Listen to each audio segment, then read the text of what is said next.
안녕하세요. 소리로 듣는 고전 영화입니다. 오늘 저희가 함께할 작품은 1949년 이강수 기획 및 제작, 윤용규 감독의 마음의 고향입니다. 이 영화는 해방 직후 한국 사회의 현실과 고아소년 토손의 순수한 모성애에 대한 갈망을 불교적인 배경 속에서 깊이 있게 다루고 있습니다. 이 영화의 배경은 깊은 산속 암자입니다. 시대적 배경이 1949년인 만큼 영화 속에 담긴 사찰의 풍경, 인물의 관계, 그리고 어린아이들의 정서는 현대와는 사뭇 다를 수 있습니다. 저는 해설자로서 영화의 장면과 숨겨진 의미를 설명하며 여러분을 1940년대 후반의 고전 영화 속으로 안내하겠습니다. 제1부, 터손의 일상과 엄바에 대한 그리움. 사운드, 새가 지저귀는 탄사의 아침. 영화는 고요한 산사, 그리고 그곳에서 생활하는 아이들의 모습으로 시작합니다. 토손은 절에서 지내는 12살의 소년입니다. 그는 친구 진수와 함께 놀고 싶지만 절의 엄격한 규율 때문에 자유롭지 못합니다. 진수야! 새 잡으러 가자. 응? 토손이 망설이는 모습입니다. 진수 없으면 재미없어. 같이 가자. 그래. 응? 진수! 절 근처에서 새 잡으면 화장님한테 혼난다. 여기서 화장님은 주지스님을 뜻합니다. 아버지는 화장님이 그렇게 무서워요? 시끄럽다. 말대꾸 하지 말고 하라는 대로 해라. 진수의 아버지는 토손을 염려하며 예단치지만 토손은 이미 절 생활에 익숙해진 듯 보입니다. 알았어요. 자, 가자. 토손! 뭘 멍하니 있느냐? 어서 칠성곽에 공양 올려라. 예. 절의 일상 속에서 토손에게 유일한 위안은 언젠가 엄마가 돌아올 것이라는 희망입니다. 그는 절의 어른들에게 엄마에 대한 질문을 끊임없이 던집니다. 또 키를 재고 있어요? 아저씨는 거짓말쟁이에요. 내가 거짓말쟁이라고? 그렇잖아요. 여기까지 크면 온다고 하고 또 여기까지 크면 온다고 하고 거짓말만 잔뜩. 스님은 변명하지만 토손은 이미 그 말을 믿지 않습니다. 거짓말이 아니다. 어머님이 오시지 않은 것뿐이다. 살아계시만 꼭 만나러 오실 거다. 그 언젠가가 언제예요? 이번 설에는 꼭 오실 거다. 정말요? 정말이다. 그렇게 믿고 기다려봐라. 하지만 토손에게 5개월은 영원처럼 느껴집니다. 아저씨, 저 산을 넘으면 서울이죠. 토손에게 서울은 곧 어머니가 계신 곳이자 마음의 고향이었습니다. 사운드, 나무 사이로 바람이 스치는 소리. 제2부, 젊은 며느리의 방문과 희망. 토손의 엄마가 있다는 서울은 토손에게는 희망이자 미지의 세계입니다. 마침 토손이 언급했던 안가댁의 49제를 지내기 위해 서울에서 손님들이 도착합니다. 안가댁은 아들의 무병장수를 빌며 칠성각을 봉헌했던 집안이지만 아들을 홍역으로 잃었습니다. 산을 넘어 10리 정도 더 가야지. 술술 돌아가자. 안가댁 보묘 때문에 토손도 바쁠 텐데. 안가댁이 칠성각을 지은 댁이죠? 아드님의 무병장수를 빌며 봉헌했던 거다. 귀하게 키웠을 텐데 죽고 말았다니. 분명 전생의 인연이 거기까지였겠지. 오늘 오는 손님 중에는 안가댁의 젊은 며느리, 즉 와카 오쿠사마가 포함되어 있습니다. 토손은 이 서울에서 온 젊은 며느리를 자신의 어머니와 연절하며 희망을 키웁니다. 이제 곧 오실 테니 청소를 서두르세요. 사모님, 혼자 오십니까? 오늘은 젊은 며느리도 오신다. 그렇습니까? 젊은 며느리는 처음이죠. 아, 토손도 그런 집에 태어났다면 어머니와 함께 살았을 텐데. 스님들은 토손의 처지를 안타까워합니다. 저도 이번에 어머니 만나면 같이 오늘 오시는 젊은 며느리가 어머니였으면 좋겠다. 서울에서 온 젊은 며느리는 산사의 맑고 서늘한 분위기에 감탄합니다. 그녀 역시 아들을 잃은 슬픔 속에 있습니다. 잘 오셨습니다. 화장님, 안녕하시죠? 먼 길 오시느라 고생하셨습니다. 젊은 며느리께서는 처음이시니 딸은 젊으니까 괜찮아요. 들어오세요. 더우시죠? 예, 덥네요. 산길이라서 무척 힘드셨겠습니다. 이 정도는 괜찮아요. 사운드, 물동이를 옮기는 소리, 잠시 정적. 토손, 물 좀 떠와라. 어디 갔냐? 빨리 들여라. 젊은 며느리는 물을 가져온 토손을 보며 착하다고 칭찬합니다. 주지스님은 토손이 친 모에 대한 이야기를 젊은 며느리의 어머니와 나눕니다. 엄마한테 연락은 왔습니까? 이제 와서 연락이 온다 한들 토손은 이 절에서 키울 겁니다. 아직 엄마가 그리울 나일 텐데. 화장님, 저 봤어요. 뭘? 서울에서 온 젊은 며느리. 아, 그랬구나. 아주 예뻤어요. 서울 사람이니까. 서울 여자는 다 예뻐요?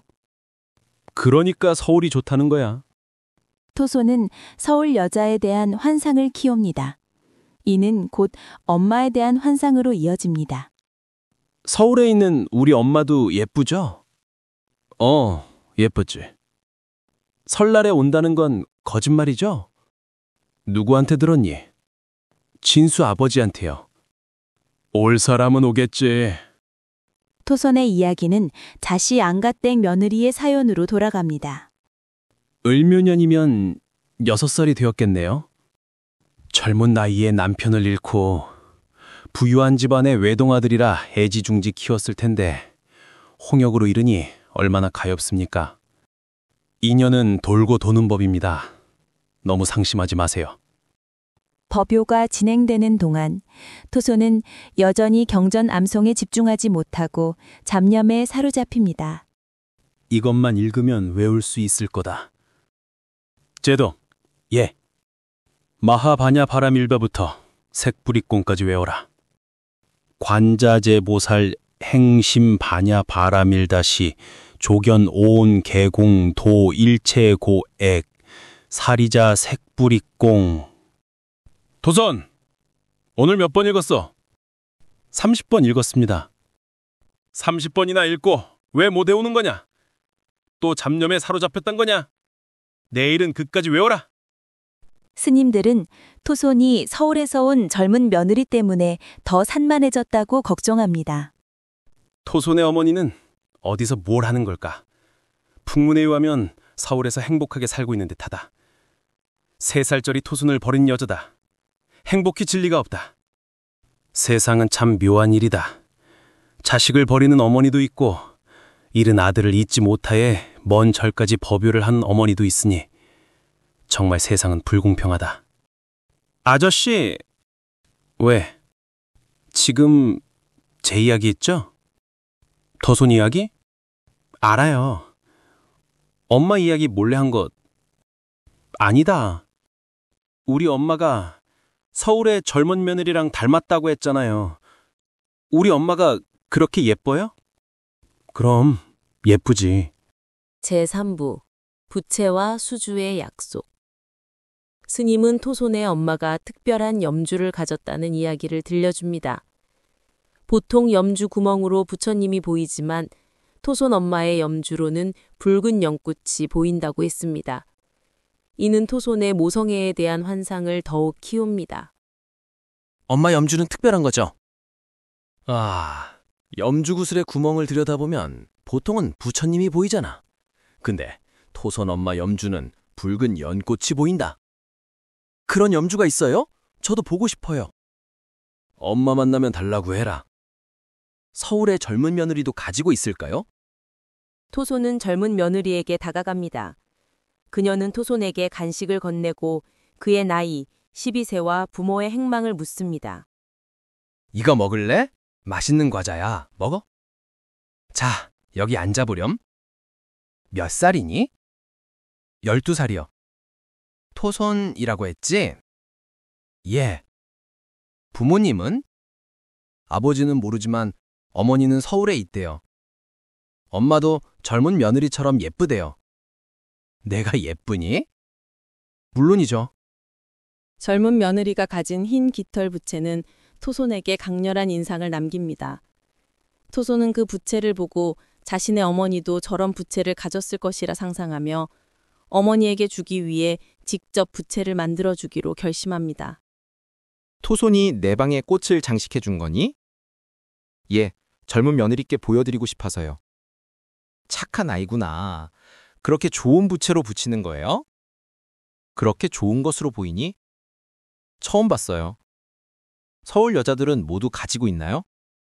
우리 엄마도 깃털 부채를 가지고 있을까? 토손의 내면은 점점 커지는 갈망으로 흔들립니다. 그는 엄마가 오면 줄 선물을 고민하며 상상에 빠집니다. 설날에 엄마가 오면 뭘 드릴까요? 떡은 어떠니? 겨우 떡? 깃털 부채는 뭘로 만드는 거예요? 글쎄, 산비둘기 깃털 같은 걸까? 산비둘기로도 만들 수 있겠지. 산비둘기는 뒷산에 많죠. 산비둘기를 잡아서 깃털 부채를 만들고 싶은 거니? 아니요. 깃털 부채. 깃털 부채. 이 밤 토손은 꿈을 꿉니다. 꿈속에서 엄마는 토손을 찾아와 흰 깃털 부채가 없는 것을 아쉬워하고 토손은 반드시 만들어주겠다고 약속합니다. 이 꿈은 토손이 부채를 만들기 위해 살생을 결심하게 되는 계기가 됩니다. 토선, 엄마가 왔다. 데리러 왔단다. 엄마, 보고 싶었어요. 왜 엄마는 흰 깃털 부채가 없어요? 토손이 만들어줄래? 응, 꼭 만들어 드릴게요. 다음 날 토손은 산비둘기를 잡지 위해 친구 진수의 아버지인 스님에게 꿩덫을 빌립니다. 스님은 토손의 순수한 마음에 연민을 느낍니다. 그 새총으로 큰 새도 잡을 수 있어? 물론이죠. 빌려줄래? 무릎 꿇으면 빌려줄게. 대신 과자 드릴게요. 과자? 꼭 잡아서 깃털 부채를 만들고 싶어요. 그렇다면 꿩덫을 빌려줄게. 꿩덫이요? 그걸 쓰면 산부들기쯤이야 식은 죽 먹기지. 노루도 잡을 수 있단다. 제4부 양자 입양과 친모의 재회 혹은 좌절. 한편 젊은 며느리는 토손에게서 자신의 죽은 아들 정철을 떠올립니다. 그녀는 토손을 양자로 삼아 키우고 싶다는 뜻을 어머니께 밝히지만 어머니는 재혼을 통해 슬픔을 잊으라고 만류합니다. 토손은 정철이와 닮았다고 생각하지 않니? 글쎄... 어제 칠성곽 앞에서 얼굴을 자세히 봤어. 어머니, 왜? 토손을 양자로 삼는 건 어떨까요? 이상한 소리를 하는구나. 왜요? 정철이 일은 잊고 재혼해서 행복하게 살아야지. 재혼할 생각은 없어요. 아직 젊은데 평생 혼자 살 생각이야? 정철이 같은 아이가 있다면. 젊은 며느리는 토손을 진심으로 대하며 사울로 함께 갈 것을 제안합니다. 토손은 주지스님이 허락해줄지 넉점하지만 젊은 며느리는 자신이 설득하겠다고 약속합니다. 토손, 나랑 같이 서울에 가지 않을래? 저는 못 가요. 왜? 주지스님은 저를 마을에도 못 가게 하세요. 내가 부탁해도? 정말이세요? 토손, 엄마라고 불러주지 않을래? 자, 엄마라고 불러줘. 서울에 가면 뭐든지 해줄게. 옷도 사주고 학교에도 보내줄게. 대학교가 제일 좋은 학교죠? 대학교보다 더 좋은 곳에라도 보내줄게. 젊은 며느리는 주지스님을 찾아가 토손을 양자로 입양하고 싶다는 뜻을 전합니다. 주지스님은 갑작스러운 제안에 난색을 표합니다. 저를 엄마라고 불러줄 거죠? 귀여운 아이구나. 주지스님이 허락해 주실까요? 토손을 양자로 삼고 싶다고 말씀드렸습니다. 허락해 주시면 친아들이라 생각하고 키우겠습니다. 갑자기 그렇게 말씀하시니 스님은 토손의 친모가 친척이었다는 사실과 그리고 그녀가 사냥꾼과 눈이 맞아 도망쳤고 결국 3살짜리 토손을 버리고 다른 남자와 재혼했던 과거를 털어놓으며 분노를 감추지 않습니다. 토손의 어머니는 제 친척인데 어릴 때 부모를 잃고 여기서 제가 키웠습니다. 친딸이라 생각하고 예뻐했는데 사냥꾼과 사랑에 빠져 도망쳤습니다. 허나 여기까지는 용서할 수 있었습니다. 하지만 3살의 토손을 여기 버리고 다른 남자와 재혼한 것은 절대 용서할 수 없습니다. 아들을 보고 싶었는지 5년 전에 한 번 왔습니다. 그런 죄를 지은 토손을 속세로 내보낼 수 없습니다. 절대로 안 됩니다. 젊은 며느리는 토손에게 필요한 것은 어머니의 사랑이라고 반박하지만 스님은 단호합니다. 그래서 어머니의 사랑이 필요한 것이 아닐까요? 그것은 다릅니다. 토손은 여기서 남들보다 더 덕을 쌓아야 합니다. 스님이 양자 입양을 고민하던 바로 그 순간 토손의 친어머니가 5년 만에 다시 저를 찾아옵니다. 토손의 어머니가 왔습니다. 뭐라고? 왜 또 온 거냐? 토손의 친어머님은 눈물로 용서를 구하지만 주지스님은 그녀를 매몰차게 내쫓습니다. 화장님, 용서해 주세요. 뭐하러 왔어? 3살짜리 어린아이를 버리고 간 주제에. 그때는 2사람을 키울 여유가 없어서. 토손을 버리고 얼마나 행복해졌느냐? 생각해보니 저는 속았습니다. 됐고 싶지 않다. 남편과 헤어지고 토손의 동생까지 잃고 작년부터 혼자 살고 있습니다. 화장님, 제가 죄 많은 인간이라는 건 알고 있습니다. 하지만 어쩔 수가 없습니다. 이런 어머니라도 아이를 보고 싶습니다. 토손을 데리러. 어느 입이 그런 말을 하느냐? 화장님, 안 된다. 토손이 없으면 살아갈 수 없습니다. 농담하지 마라. 내 마음은 알았으니까 토손은 내가 키울 테니 걱정 마라. 다시는 이 절에 얼씬도 하지 마라. 이제 돌아가거라. 마지막으로 한번 얼굴이라도 보게 해주세요. 얼굴을 봐도 괴로워질 뿐이다. 제5부 양자 허락과 살생의 죄. 토손의 친모는 절에서 쫓겨나기 전 젊은 며느리를 만납니다. 젊은 며느리는 토손이 어머니를 얼마나 기다렸는지 이야기하며 친모의 마음을 압니다. 하지만 친모는 토손에게 자신의 존재를 밝히지 않고 조용히 떠납니다. 이 비극적인 재회는 토손에게 비밀로 남겨집니다. 토손 어머니시죠? 오랜만입니다. 마치 꿈만 같다. 토손에겐 아직이죠? 여기서 기다리세요. 아니요, 괜찮습니다. 며칠 후 젊은 며느리의 끈질긴 요청과 정성에 주지 스님은 결국 마음을 바꿉니다. 스님은 토손을 젊은 며느리의 양자로 보내기로 결정합니다. 이는 토손에게 일생일대 희망이 되는 소식입니다. 화장님, 토손을 어떻게 하실 생각이십니까? 부디 데려가게 해주세요. 기어이 그렇게 말씀하신다면 부탁드립니다. 네? 고맙습니다. 토손, 어디 갔다 왔니? 주지 스님이 화나셨다. 토손은 어머니를 닮아 감수성이 풍부하고 착한 아이입니다. 부디 잘 부탁드립니다. 예, 기대에 부응할 수 있도록 소중히 키우겠습니다. 드디어 소원이 이뤄졌구나. 불단의 이별의 향을 공양할 준비를 하거라. 화장님께서 허락하셨다. 부처님께 향을 올리고 내일 서울로 가는 거다. 젊은 며느리 말 잘 듣고 열심히 공부해야 한다. 예. 토손은 기쁨을 감추지 못하고 절의 다른 스님들과 아이들에게 이 소식을 전하며 설렘에 들떠 있습니다.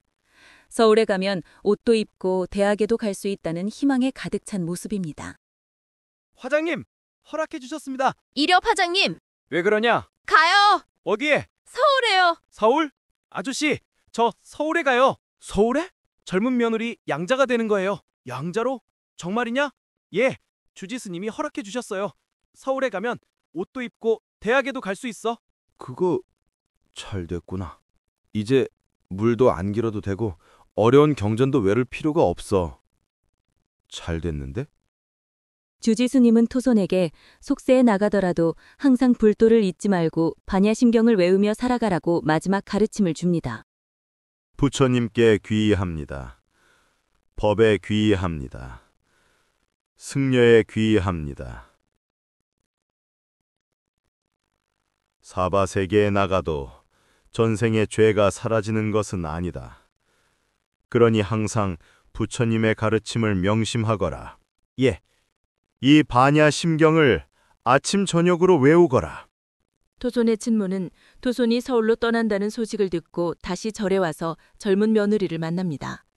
그녀는 자신이 토손의 친어머니임을 밝히고 토손이 자신과 살 수 있게 해달라고 간청합니다. 죄송하지만 여쭤볼 것이 있어서 실은 토손 일 때문에. 네? 토손? 토손 어머니이십니까? 부끄럽습니다. 사모님께서 토손과 서울에 가신다고 듣고 왔습니다. 데리러 오셨군요. 예. 친모는 가난 때문에 토손을 버릴 수밖에 없었던 고통을 토로합니다. 젊은 며느리는 친모의 마음을 이해하지만 자신이 토손에게 깊은 정을 주었기 때문에 쉽게 포기하지 않습니다. 토손이 저를 떠난다면 저와 살 수 있게 해주세요. 어머니의 마음은 잘 알았습니다. 토손을 양자로 삼아 학교에도 보냈고 장가도 보내서 마음의 의지처로 삼고 싶었습니다. 하지만 친어머니께서 그렇게 말씀하시니 제가 단념할 수밖에 없습니다. 하지만 모자의 인연을 맺기로 결심한 아이입니다. 금전적인 지원만이라도 하게 해주실 수 없겠습니까? 네? 엄마, 이리 와. 토조는 젊은 며느리에게 자신의 오래된 연주를 건네고 젊은 며느리는 자신의 새 연주와 바꾸어 줍니다. 이 연주는 토손이 엄마에 대한 환상을 투영했던 중요한 물건입니다. 토손의 친모는 이 장면을 멀리서 지켜볼 뿐입니다. 토손의 연주니? 예, 오래된 곳입니다. 서울에 가면 좋은 연주를 가져야지. 내 연주랑 바꿀래? 손님의 마음이니 받으렴. 서울에 가면 공부 열심히 해야 한다. 새벽 산사의 바람소리. 다음 날 떠날 준비를 마친 젊은 며느리에게 진수의 아버지가 찾아옵니다. 또 새를 잡았느냐? 신성한 경내 살생한 것을 가지고 들어오지 마라. 절 안에서 잡은 게 아닙니다. 절 아니든 바뀌든 왜 살생을 하느냐? 다시는 안 하겠다고 빨리 말해라. 토손까지 흉내내면 큰일이다. 다시는 경내에 출입하지 마라. 왜 저만 꾸짖으세요? 누구를 꾸짖으라고? 토손도 잡았는데 토손이? 그것도 큰 산비둘기를? 산비둘기를? 절 불당 뒤에 청고를 보세요. 거짓말 아니니까. 토손, 불당 뒤 산비둘기는 뭐냐? 정말 네가 한 짓이냐? 여기서 이야기는 비극으로 치닫습니다. 진수의 아버지는 토손이 많은 산비둘기를 잡았다고 폭로합니다.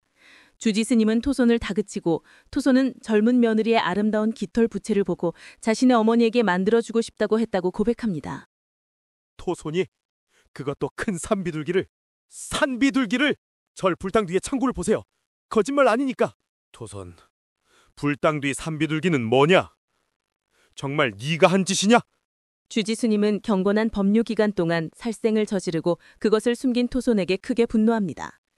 그는 토손의 친모가 죄를 지었기 때문에 토손 역시 속세에 나가면 죄를 저지를 것이라 확신하며 양자 입양 허락을 즉시 철회합니다. 젊은 며느리의 깃털 부채가 너무 예뻐서 우리 엄마에게도 만들어주고 싶어서. 또 어머니 이야기냐? 죄 많은 어머니를 위해 죄를 더 쌓았다고?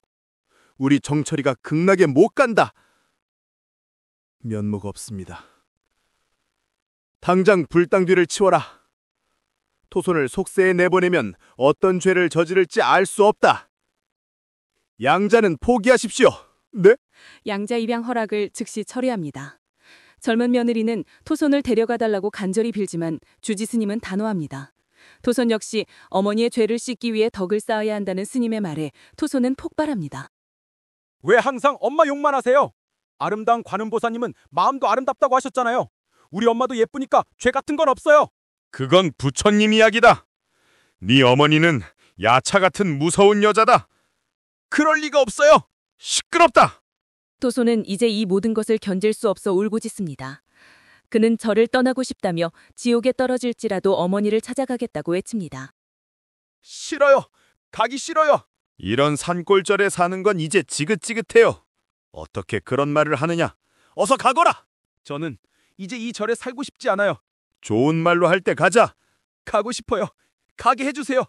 지옥에 떨어지더라도, 죽어서 지옥에 떨어지더라도 가겠습니다. 결국 젊은 며느리는 스님의 뜻을 꺾지 못하고 떠나게 됩니다. 그녀는 토손에게 내년에 다시 오겠다고 약속하지만 토손은 절망합니다. 안 돼. 내년에 또 올게. 싫어요. 싫어. 나한텐 어쩔 도리가 없나 보구나. 모든 것이 운명 같구나. 싫어요. 싫어. 토손, 착하게 있으면 내년에 데리러 올게. 이제 울지 마. 바람소리, 아이의 흑끊음. 제6부 마지막 희망과 사라진 토손. 젊은 며느리가 떠난 뒤 스님들은 토손의 불행한 운명을 한탄합니다. 토손은 이 대화 속에서 자신의 어머니가 사실 얼마 전 절에 왔었다는 사실을 우연히 듣게 됩니다. 사람의 운명이란 참 묘한 것이다. 운명은 거스를 수 없다. 서울에 간다고 들떠 있었는데 토손 말이냐.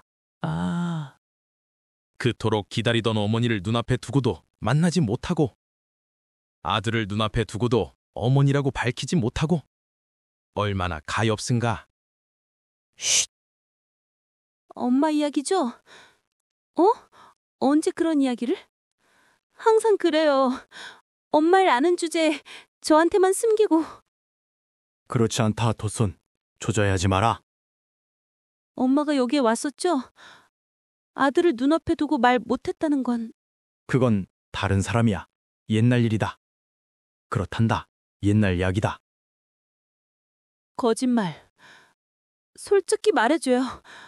우리 엄마가 왔었죠? 토손은 자신의 엄마가 왔음을 확신하고 자신이 젊은 며느리의 방에서 보았던 여인이 친어머니였음을 깨닫습니다. 토손은 자신이 바꾸었던 염주를 떠올립니다. 어머니의 염주에서 붉은 연꽃이 보인다는 이야기를 기억해냈기 때문입니다. 아니라고 했잖아. 거짓말쟁이들. 저도 만났어요. 만났다고? 어디서? 서울의 젊은 며느리 방에서. 맞다. 염주. 엄마 염주는 붉은 연꽃이 보이는 거죠? 엄마. 어머니가 눈앞에 있었지만 자신이 몰랐다는 사실. 그리고 절에 갇혀 어머니에게 갈 수 없다는 절망감. 주지스님의 엄격함. 이 모든 것이 토손을 움직입니다. 토손, 밖에 나간 것 같습니다. 토손.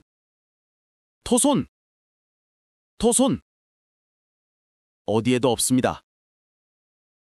주지스님은 결국 종을 울리라고 지시하고 영화는 토손이 산사를 박차고 나가 어머니를 찾아 헤매는 모습, 즉 토손이 사라진 채로 막을 내립니다. 절마당의 종소리, 긴장된 바람소리, 토손의 간절한 모성애와 그를 억압하는 엄격한 종교적 규율, 그리고 세속적인 욕망과 죄책감이 복잡하게 얽힌 비극. 1949년 한국 고전 영화 마음의 고향의 이야기는 이렇게 끝을 맺습니다. 토손이 염주를 통해 마침내 엄마를 깨달았을 때 이미 모든 것이 늦어버린 그의 비극적인 운명은 관객들에게 깊은 여운을 남깁니다. 지금까지 소리로 듣는 고전 영화였습니다. 감사합니다.